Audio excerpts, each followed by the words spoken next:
Being deeply loved by someone gives you strength, while loving someone deeply gives you courage. Lao Tzu. Have you ever sat in a room filled with quiet and felt, not peace, but a kind of ache? Maybe you've noticed moments where solitude isn't gentle, but sharp.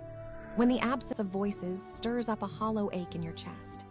It can crop up late at night, in the hours when everyone else is asleep, or even in the midst of a crowded place when you suddenly realize there is no one you can truly let see your thoughts.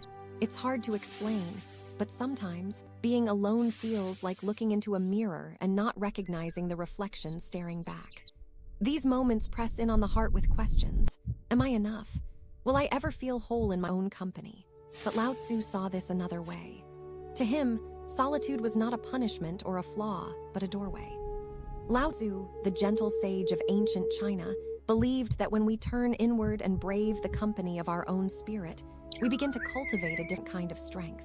Not the hard strength of iron, but the supple, quiet resilience of water, able to move through stone, to nourish even in silence. He taught that this inner journey isn't about escaping loneliness, but allowing ourselves to become rooted in the deep stillness from which all life grows. In solitude, we learn to hear the unspoken. We notice the subtle patterns of our breath. We find out we truly care about, beyond what others expect or want. When we practice being gentle with ourselves in our most private moments, we develop a courage that does not depend on the validation or presence of others. Imagine, for instance, taking a short walk alone each evening, not to distract yourself, but to really notice the feeling of the air, the movement of your mind. Or turning off all the noise for 10 minutes and listening to your own thoughts, neither judging them nor turning away. Over time, this practice becomes a wellspring.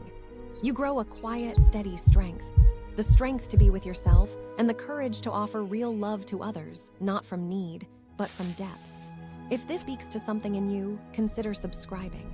I'm building a quiet corner of the internet for people like us, people asking harder questions, healing deeper wounds, and finding their way forward. Drop a comment if you want me to explore something specific next.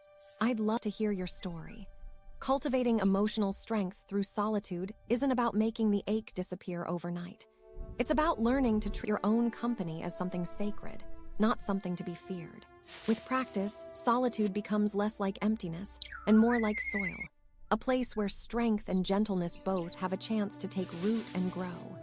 Thanks for giving this space in your day. You don't have to fix everything all at once, but you're here, and that's a beginning. Take care of yourself. I'll see you in the next one.